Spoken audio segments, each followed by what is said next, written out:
Hello dear students, मैं Brijbhushan and welcome to super Shiksha education that evolve you. हम पढ़ रहे हैं क्लास 12th बायोलॉजी चैप्टर 2 पुष्पीय पादपों में लैंगिक प्रजनन, sexual reproduction in flowering plants. इस चैप्टर के अभी तक 2 पार्ट हम पढ़ चुके हैं और ये है पार्ट 3। चैप्टर में अभी तक हमने क्या क्या पढ़ लिया है। हमने पुष्प की संरचना यानी कि फ्लावर के स्ट्रक्चर को बहुत अच्छे से समझा। इसके अलावा हमने पुष्प के नर भाग यानी कि मेल पार्ट में ये देखा कि जो नर भाग होता है उसका जो एंथर यानी परागकोश वाला भाग होता है उसमें किस प्रकार से लघु बीजाणु बनते हैं और फिर लघु बीजाणुओं से बनते हैं परागकण यानी पोलन ग्रेन, जिसको हम कहते हैं नर युग्मकोद्भिद, और फिर परागकण के अंदर बनते हैं नर युग्मक। तो ये सारी प्रोसेस अभी तक हमने पढ़ ली है। आज के लेक्चर से हम पढ़ेंगे कि किस प्रकार से पुष्प के मादा भाग में बनते हैं गुरु बीजाणु और उन गुरु बीजाणुओं से किस प्रकार से मादा युग्मकोद्भिद का निर्माण होता है और मादा युग्मकोद्भिद के अंदर बनेगा मादा युग्मक। तो इस लेक्चर में हम पढ़ेंगे स्त्री केसर, जिसे हम कहते हैं पिस्टल या कार्पल। इसके अलावा गुरु बीजाणुधानी या मेगास्पोरेंजियम, जिसे हम बीजांड या ओव्यूल भी कहते हैं, तथा भ्रूणकोश यानी कि एम्ब्रियो सैक के बारे में। तो सबसे पहले देखते हैं पिस्टल क्या है या स्त्री केसर या जायांग जिसे हम कहते हैं। स्त्री केसर, जायांग जिसे हम कार्पल भी कहते हैं, मादा प्रजनन अंग है, ये हम जानते हैं। अब स्त्री केसर या जायांग को एक पुष्प की संरचना में देखते हैं। ये एक पुष्प है, इसके विभिन्न भाग हैं और केंद्र में जो आपको ये संरचना दिखाई दे रही है इसे हम कहते हैं स्त्री केसर, जायांग, गाइनोशियम, कुछ भी इसे कह सकते हैं, बहुत सारे नामों से जानते हैं इसे। तो इसी के बारे में हम पढ़ेंगे, तो बाकी भागों को हटा देते हैं। अब एक स्त्री केसर की संरचना में आपको मुख्यतः 3 भाग दिखाई देंगे। सबसे ऊपर वाला भाग कहलाता है स्टिग्मा या वर्तिकाग्र। ये वो भाग है जहाँ पर परागकण लैंड करते हैं। इसके अलावा बीच वाला भाग कहलाता है स्टाइल या वर्तिका, और सबसे निचला जो अंडाकार या गोलाकार भाग होता है उसे हम कहते हैं ओवेरी या अंडाशय। इसी ओवेरी या अंडाशय के अंदर पाए जाते हैं बीजांड, जिसे हम ओव्यूल भी कहते हैं। अब एक बात यहाँ पर ध्यान देंगे, अगर किसी पुष्प में एक ही स्त्री केसर या पिस्टल पाई जाती है तो वो पुष्प कहलाता है एकअंडापी या मोनोकार्पिलरी। केवल एक ही स्त्री केसर यहाँ पर पाया जाएगा। अब क्या हो अगर एक पुष्प में एक से ज़्यादा स्त्री केसर या पिस्टल पाए जाते हैं, इस प्रकार के पुष्प कहलाते हैं बहुअंडापी या मल्टीकार्पिलरी। अब इसमें भी 2 प्रकार की कंडीशन हो सकती हैं। एक से ज़्यादा जो स्त्री केसर पाए जाते हैं पुष्प में, अगर वो एक दूसरे से फ्री हैं, स्वतंत्र हैं, एक दूसरे से चिपके नहीं हैं, तो इस प्रकार का बहुअंडपी या मल्टीकार्पलरी पुष्प कहलाता है वियुक्तांडपी या एपोकार्पस। जब पुष्प में एक से ज़्यादा स्त्री केसर पाए जाते हैं लेकिन वो एक दूसरे से अलग होते हैं, इस प्रकार का पुष्प कहलाता है एपोकार्पस या वियुक्तांडपी। और यदि अगर एक से ज़्यादा जो स्त्री केसर हैं वो एक दूसरे से फ्यूज हैं, जुड़े हैं, तो इस प्रकार का पुष्प कहलाएगा युक्तांडपी या सिनकार्पस। तो यहाँ पर सारी कंडीशन समझ गए। 2 प्रकार के स्त्री केसर हमने यहाँ देखे, एक अंडापी या मोनोकार्पिलरी जिसमें केवल एक ही स्त्री केसर है, और दूसरा हमने देखा बहुअंडापी या मल्टीकार्पिलरी जिसमें एक से अधिक स्त्री केसर या कार्पल पाए जाते हैं। बहुअंडापी 2 प्रकार के हो सकते हैं, वियुक्तांडापी या एपोकार्पस जब स्त्री केसर एक दूसरे से फ्री हो, और युक्तांडापी या सिनकार्पस जब स्त्री केसर एक दूसरे से फ्यूज हो या चिपके हों। तो ये सारी चीज़ें हमने स्त्री केसर के बारे में समझ ली उनके संख्या के आधार पर। अब समझते हैं गुरु बीजाणुधानी को, जिसे हम कहते हैं बीजांड या ओव्यूल। तो ये रहा एक स्त्री केसर यानी कि पुष्प का मादा भाग। इसका जो सबसे निचला वाला भाग होता है यानी अंडाशय, उसके अंदर पाया जाता है ओव्यूल। अब ओव्यूल अंडाशय के अंदर संख्या में 1 हो सकता है या बहुत सारे हो सकते हैं। क्लास 11th में हमने पढ़ा था कि इस ओवेरी के अंदर यानी अंडाशय के अंदर ओव्यूल या बीजांड अलग अलग प्रकार से जुड़े हो सकते हैं, अलग अलग प्रकार से लगे रहते हैं। ये इतने प्रकार से अंडाशय के अंदर ओव्यूल लगे हो सकते हैं। यहाँ मार्जिनल तरीके से लगे हो सकते हैं यानी कि किनारे से सारे ओव्यूल अंडाशय के अंदर लगे हो सकते हैं, या फिर अक्षीय क्रम में ओव्यूल अंडाशय के अंदर हो सकते हैं। यहाँ देखिए अक्षीय क्रम में लगे हैं, या फिर परिधि में लगे हो सकते हैं ओव्यूल अंडाशय के अंदर, या फिर मुक्त केंद्रीय यानी कि केंद्र में मुक्त रूप से लगे हो सकते हैं, या फिर बेसल यानी आधार से लगे हो सकते हैं ओव्यूल। अब देखिए इस ओवेरी वाले पोर्शन को बड़ा करके हम देखेंगे कि किस प्रकार से ओवेरी के अंदर बीजांड उपस्थित होता है। तो इस वाले भाग को हमने बड़ा करके देखा तो ये ओवेरी है, अंडाशय है। अब हम देखते हैं इसके अंदर किस प्रकार से ओव्यूल यानी कि बीजांड लगा होता है। एक ही बीजांड का हम यहाँ पर उदाहरण लेंगे ताकि अच्छे से संरचना को समझ सके। तो यहाँ एक टिश्यू होता है जिसे हम कहते हैं प्लेसेंटा, और इसी प्लेसेंटा से जुड़ा होता है ओव्यूल, और जो ओव्यूल का डंठल होता है उसे कहते हैं फेनिकल। डंठल यानी बीजांड वृंत जिसकी सहायता से ओव्यूल प्लेसेंटा से जुड़ा होता है। ओव्यूल को हम मेगास्पोरेंजियम यानी कि गुरु बीजाणुधानी भी कहते हैं। अब जो अंडाशय का खाली भाग होता है जिसके अंदर बीजांड लगे होते हैं उसे हम कहते हैं ओवेरियन कैविटी यानी कि अंडाशयी गुहा, जिसे हम कहते हैं लोक्यूल भी। अब देखिए ये जो बीजांड है इसको हम बड़ा करके देखते हैं इसको समझने के लिए। तो इस प्रकार की संरचना हमें दिखाई देती है। ये रहा मेगास्पोरेंजियम यानी कि ओव्यूल। इसमें बहुत सारे नाम हैं तो कंफ्यूज नहीं होना है। सबसे अंदर से शुरू करते हैं। तो सबसे अंदर जो संरचना बनी होती है वो होता है भ्रूणकोश, और भ्रूणकोश के बाहर जो टिश्यू होता है उसे हम कहते हैं बीजांडकाय। बीजांडकाय यानी कि न्यूक्लियस के बाहर दो आवरण होते हैं, अंतः आवरण और बाह्य आवरण। इन्हें हम कहते हैं इंटेग्यूमेंट्स। तो दो इंटेग्यूमेंट्स होते हैं न्यूक्लियस के बाहर। क्योंकि इस बीजांड में दो इंटेग्यूमेंट्स हैं तो इसलिए इस बीजांड को बाइटैगमिक बीजांड भी कहते हैं या बाइटैगमिक ओव्यूल भी कहते हैं। इसके अलावा आपको एक मुख्य संरचना इस बीजांड में दिखाई दे रही है, वो है ये छिद्र या होल। इस छिद्र की सहायता से ही नर युग्मक यहाँ बीजांड के अंदर आकर मादा युग्मक से मिलते हैं। तो इस छिद्र को हम कहते हैं बीजांड द्वार या माइक्रोपाइल। इसके अलावा यहाँ जो आपको संरचना दिखाई दे रही है, ये संरचना जिसकी सहायता से ये बीजांड यहाँ प्लेसेंटा से जुड़ा होता है, इस संरचना को हम कहते हैं फेनिकल। इस संरचना की सहायता से ही बीजांड जुड़ता है यहाँ प्लेसेंटा से। इसको कहते हैं फेनिकल या फिर इसे हिंदी में कहते हैं बीजांड वृंत। इस बीजांड वृंत की सहायता से ही ये ओव्यूल जुड़ा होता है ओवेरी से।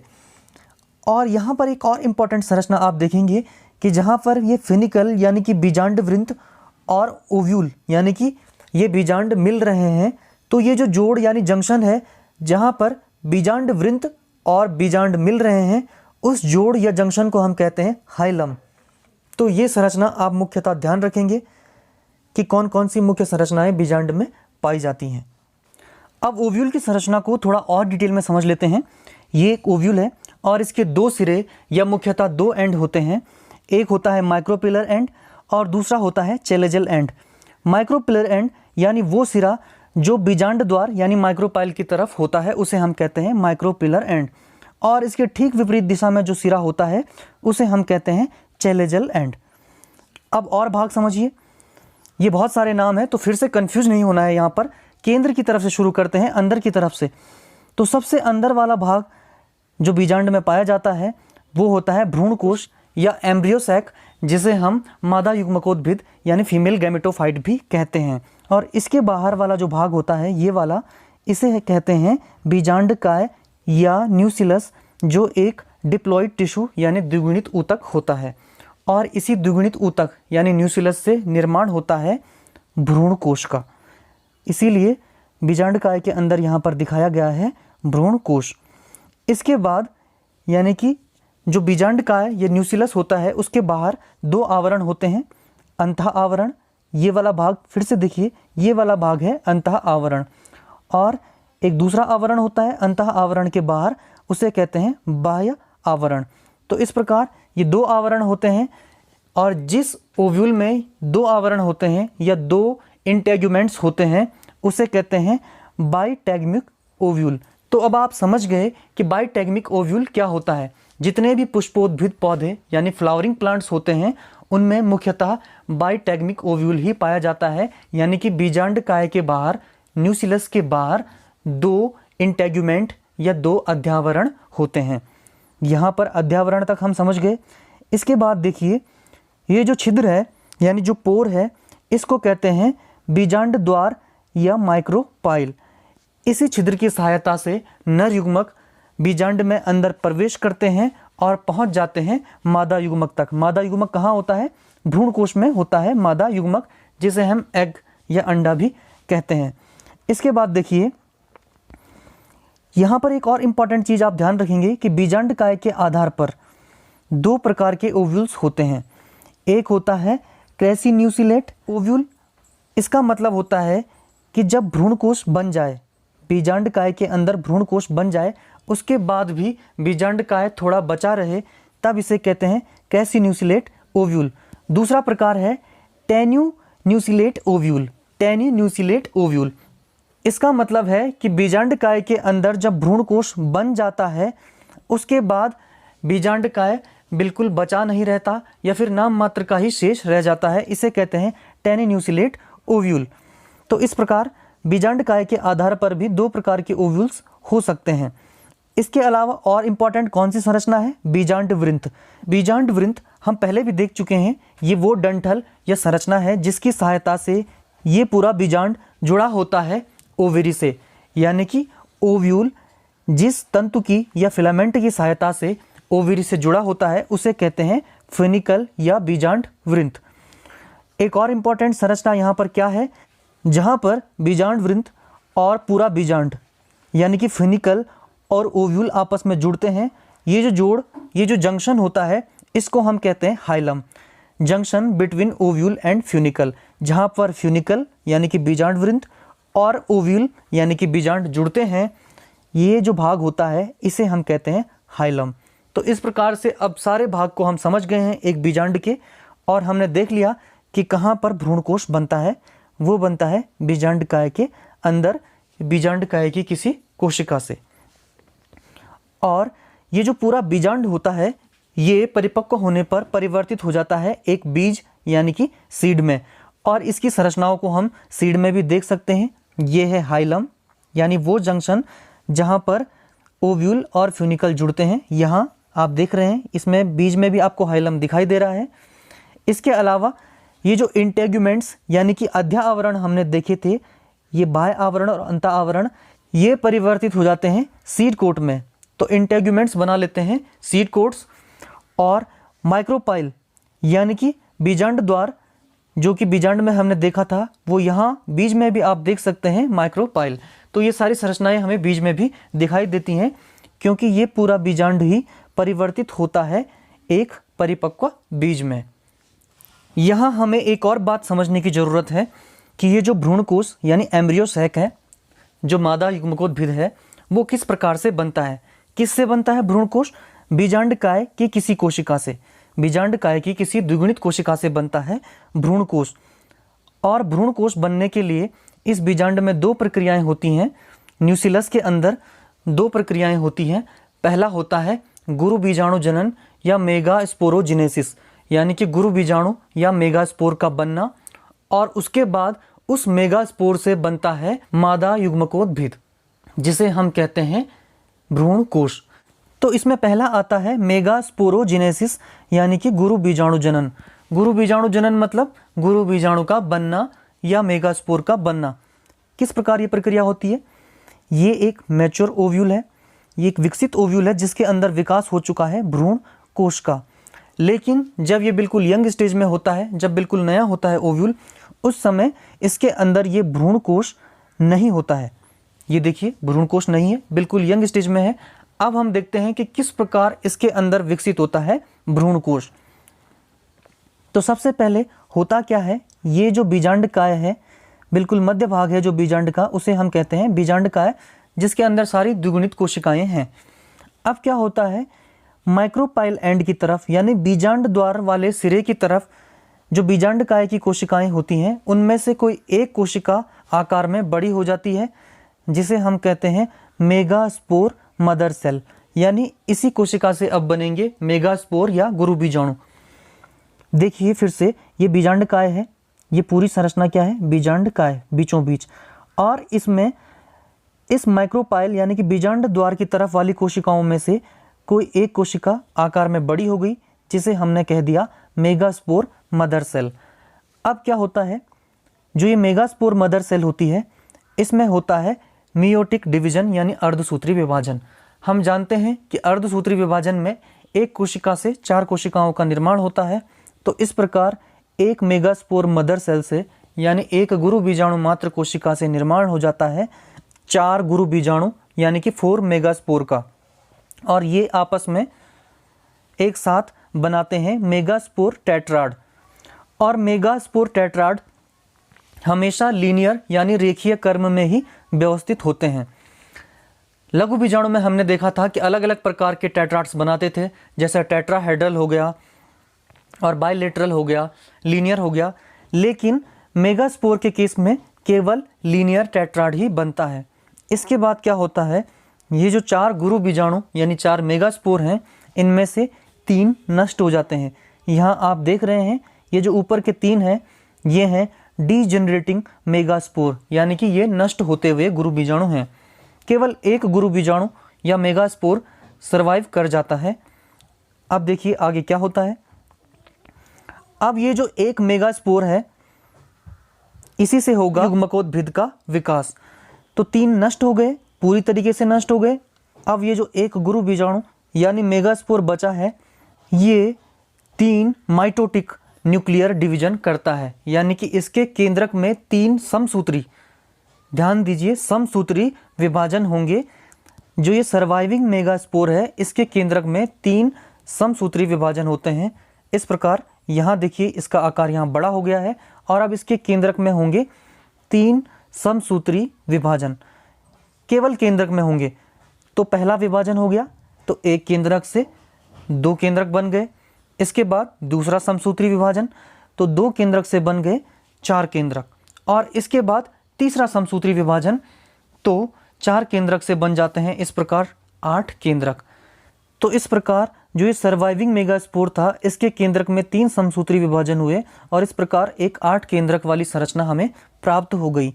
अब क्या होता है, ये जो 8 केंद्रक होते हैं ये इस मेगास्पोर के अंदर इस प्रकार से व्यवस्थित हो जाते हैं।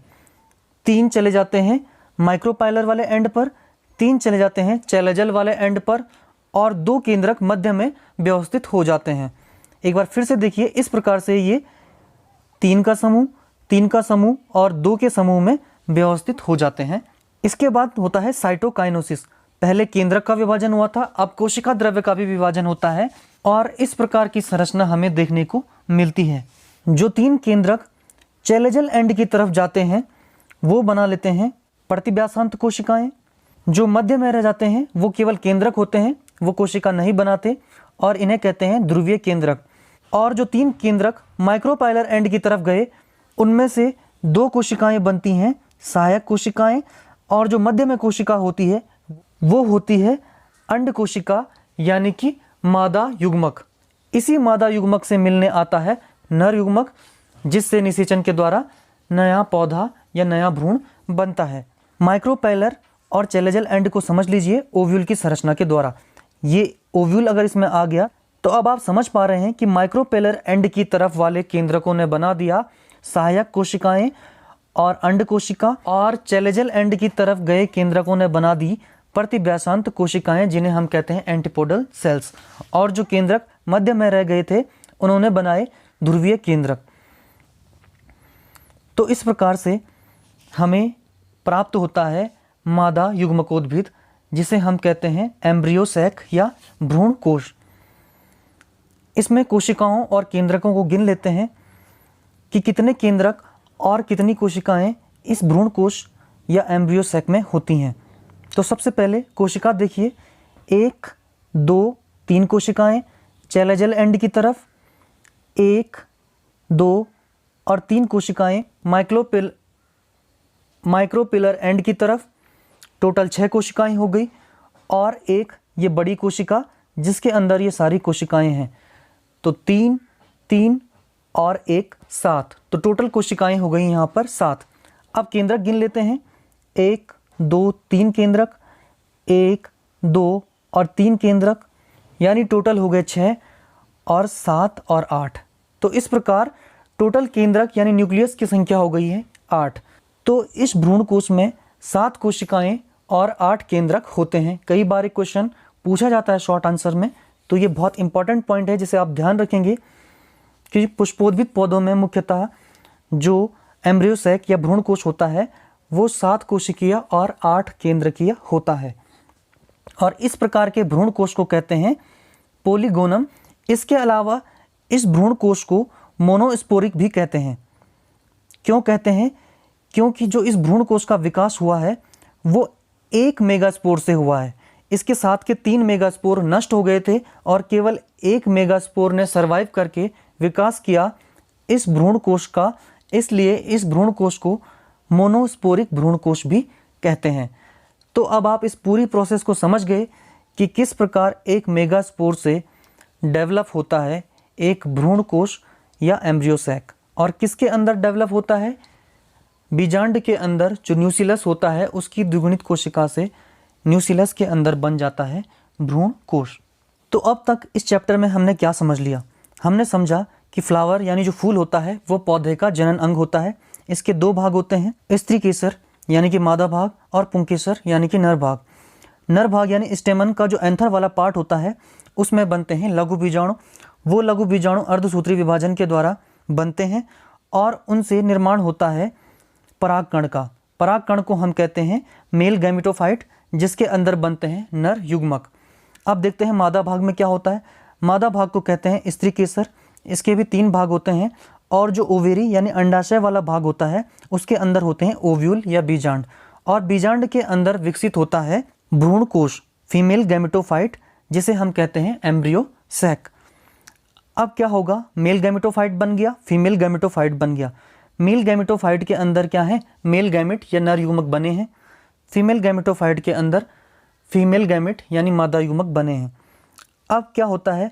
इस मेल गैमेटोफाइट यानी परागकण को पहुंचना होता है उस फ्लावर के पास जिसके अंदर ये फीमेल गैमेटोफाइट बना है।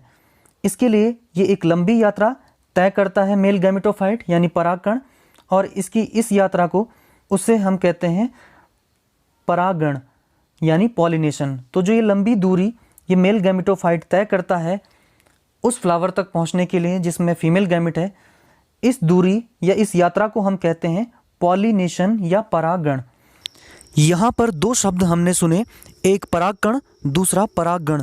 इनमें बिल्कुल भी कंफ्यूज नहीं होना है।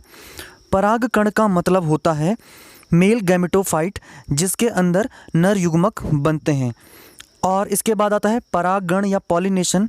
इसका मतलब होता है वो यात्रा जो इस मेल गैमेटोफाइट ने तय की फीमेल गैमेटोफाइट तक पहुंचने के लिए, ताकि नर और मादा युग्मक मिल सकें।